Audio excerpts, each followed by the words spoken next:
Welcome back to My Views and News. Another video for you. Let's have a look at headlines. Another town of the Amhara region from where Ethiopian military had to withdraw today.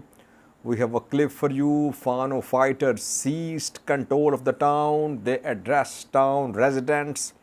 We saw that in Dambicha. We saw that in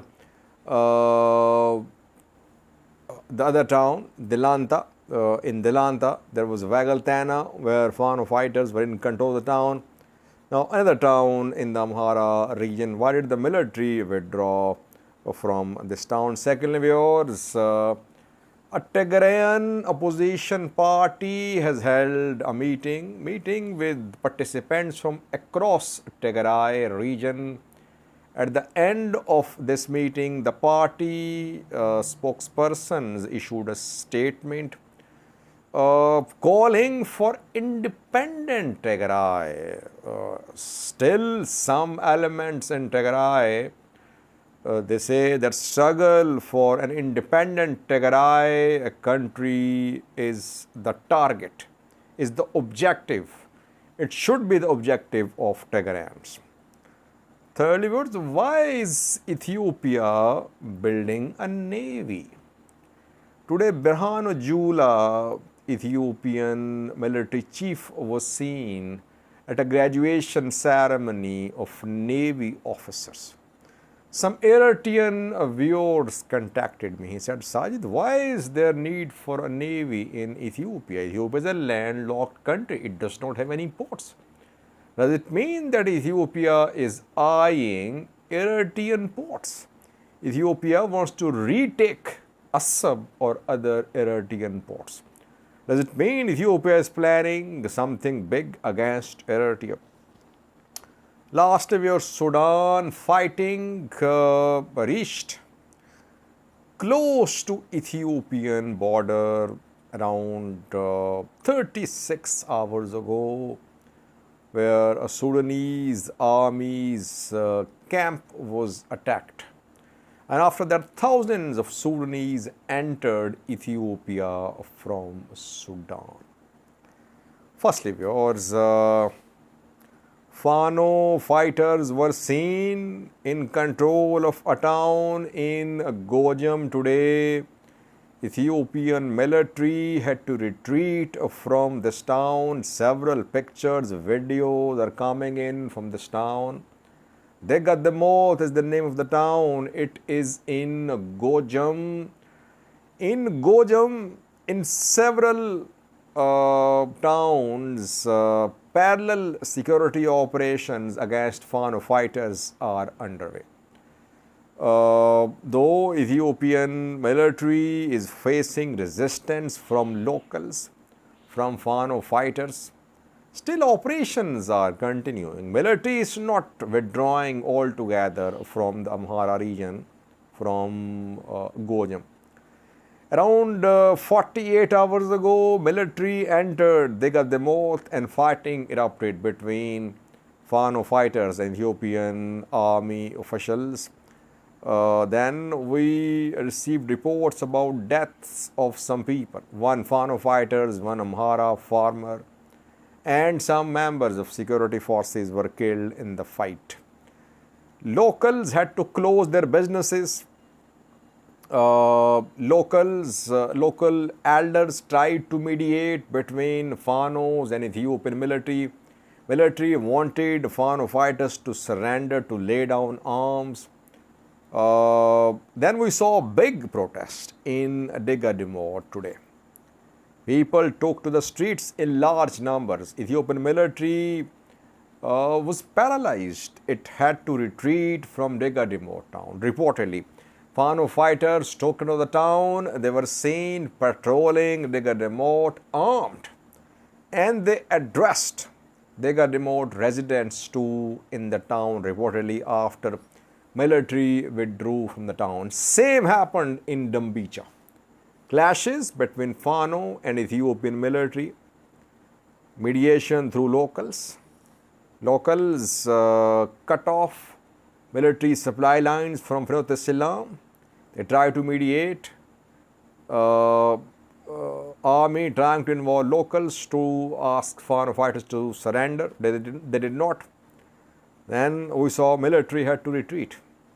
And Fano fighters addressed locals in Dambija city. They thanked them. Same is happening in other part of Gojjam in Tigray, that after the retreat of Ethiopian military, Fano fighters thanked locals, and now reportedly businesses are going to reopen tomorrow. While overall military has not been able to register any success in the ongoing operation against Fano fighters, but Fano fighters are definitely under pressure, especially in Gojjam. You saw that a major operation was launched in Debre Elias. Government claimed more than 200 Fano fighters were killed there at the monastery. Debre Elias, then Dambicha, Fano Silam too, and Tigray, some other towns as well, which I'm not mentioning. So in several towns, small towns and cities, Ethiopian military's operations against Fano fighters have been launched, mostly in parallel. And from some towns, military is retreating. In some other towns, military is still there, not retreating altogether from Amhara region. Military retreats from the town, but it remains positioned close to the town. And Fano fighters are not in a position to remain in control of main towns. We saw that in Vollo, in South Vollo, in Vagaltana, Delanta Voreda, that the military had to retreat from there because there was a big protest there. A girl was allegedly raped, 9-year-old girl was allegedly raped by an ENDF member. Locals protested, Fano joined, army had to retreat, Fano fighters inside the city, then army brought reinforcements, Fano fighters withdrew. Same is going to happen here too, in Tigray, in Dambicha. Fano fighters retreat, but they are retreating with their capabilities intact in most cases. So military has been unable to strike any decisive blows to Fano fighters in Gojjam. In one incident, they managed to corner Fano fighters and kill them, and that happened in Debre Elias. Since monastery was not inside the city, it is in the outskirts, in a forested area. So there, Fano fighters were cornered, surrounded by security forces. So they suffered losses, though some managed to escape. Skandar managed to escape too, but Fano suffered heavy losses there. In all other town cities of Gojjam, we have not seen so far that Fano fighters have suffered any major losses. Rather, they are managing to get more recruits, because through involvement of locals, they are pushing military out of towns. These local youth are joining Fano fighters reportedly in Gojjam. A clip for you from Tigray. You can see that thousands protested today in support of Fano against the operation in Tigray, because a civilian was killed too, an Amhara, a farmer. Watch the clip. So I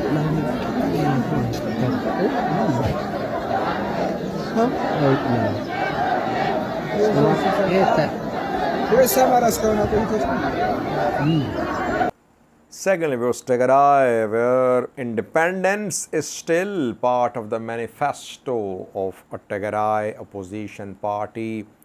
TPLF has stopped using the term independence now. It signed Pretoria deal, and after that I have not heard any TPLF leader mentioning the word independence of Tigray. But other opposition parties, they still maintain their stance about Tigray's future. Tigray Independence Party, the name suggests that the party was formed for independence of Tigray. TIP has held a meeting in Makale reportedly. The meeting was attended by party representatives from across Tigray region. Dozens attended the party meeting, and after that the party issued a statement saying that all Tigrayans should join hands, they should support TIP for free, independent and democratic Tigray. So according to TIP, Tigray is not democratic, or democratic reforms are needed, and Tigray should be independent, not independent region, rather independent nation, independent country. It has been a demand of TIP. That is why TIP is not part of the government. Government Tigray's interim government is mainly led by TPLF. There is another party too, but TIP is out of Tigray's interim government. Tigrayans are not in a position to pursue this slogan of independent Tigray country. Tigray devastated, military being disbanded, dependent on food aid, farmers starting to farm their lands, western, southern zones still under the control of Amhara Eritrean forces. Eritrea in control of some territories on Tigray-Eritrea border. Eritrea denies. Tigray says Eritrea forces are there.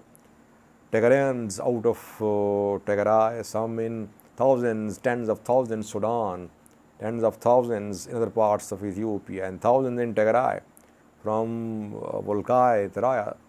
Regional election going to be held, aid suspended, infrastructure destroyed, resumption of healthcare facilities, educational activities starting.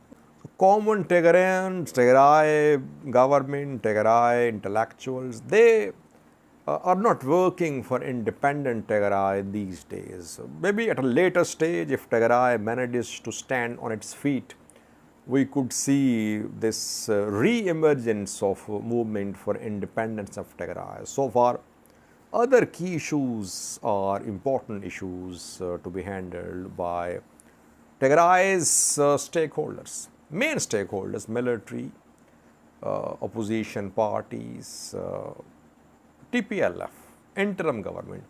Opposition parties have very small role. Tigrayan diaspora was very vocal supporter of independence, but it has gone quiet as well. Thirdly, viewers, Ethiopia is building a navy. Does Ethiopia need a navy? It does not have any coast. It's a landlocked country. It does not have any ports. So why is there need for a navy? Today, Birhanu Jula, Ethiopian military chief, was seen attending a graduation ceremony of Navy officers, Ethiopian Navy officers. So Ethiopia does have a navy. It wants to expand its navy. Question is there need for having a navy?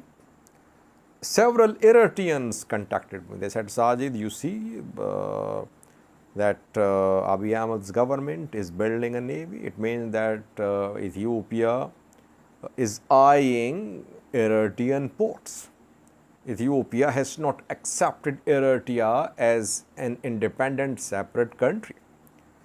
Well, I think Ethiopia and Eritrea jointly used a support after the independence of Eritrea. The two jointly operated a port. Maybe it was part of understanding, part of some agreement. Then Ethiopia shifted to Djibouti's ports.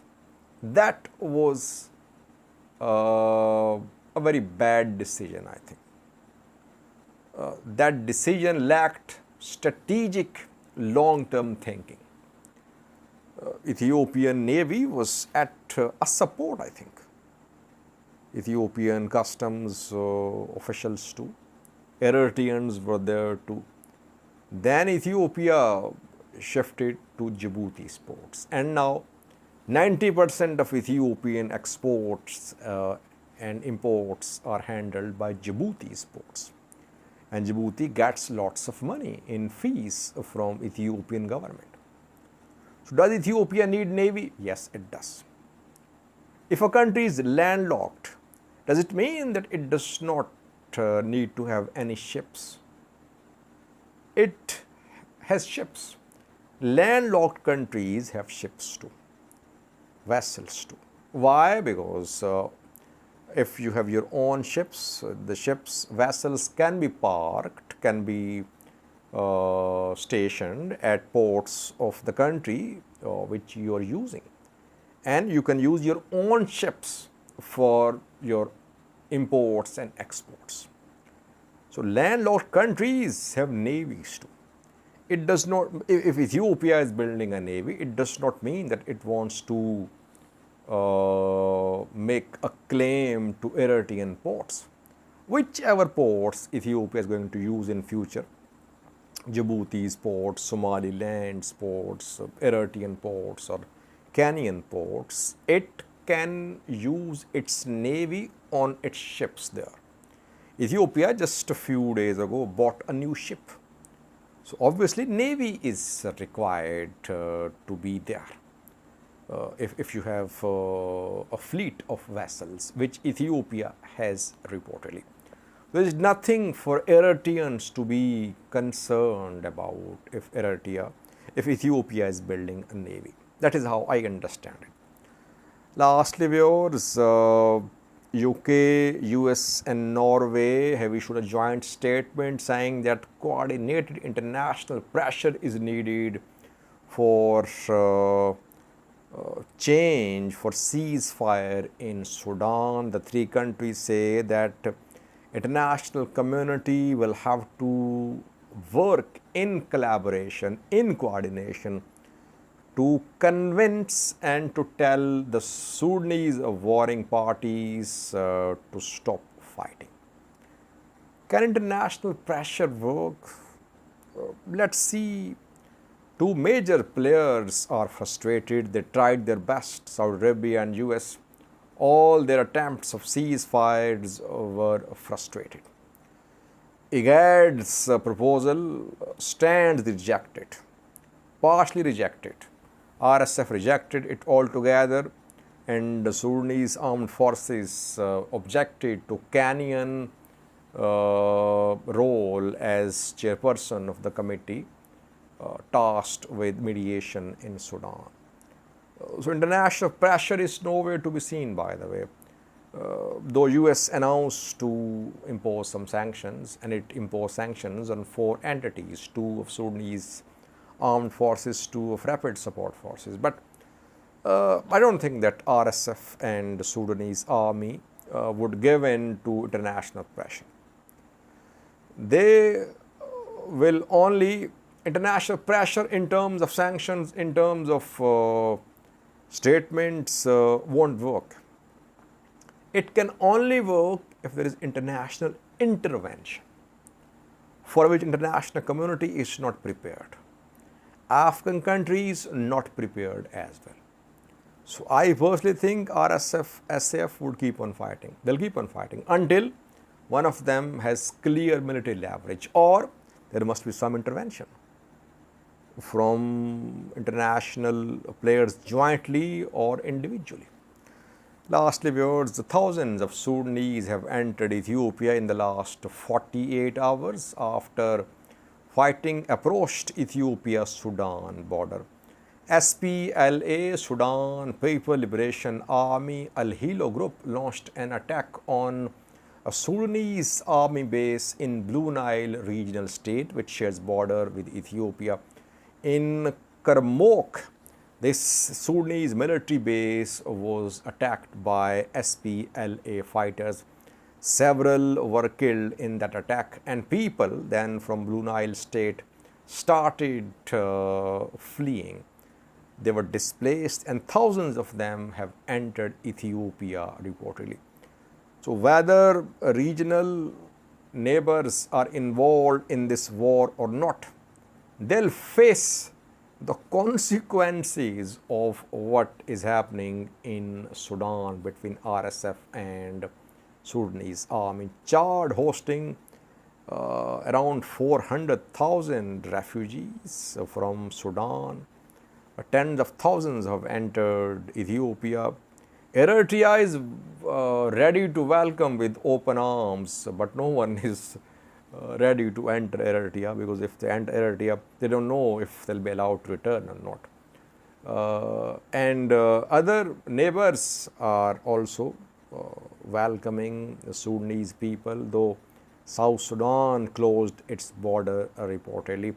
Overall, this war is a test for Sudanese neighbors too, because in all the neighboring countries there are already refugees residing.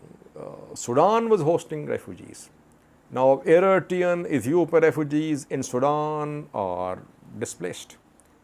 They are returning to Eritrea, or they are trying to enter Ethiopia, or they'll move towards some other countries. So, overall, it's a regional crisis. It's not just a war in Sudan between RSF and Sudanese army. Take watch.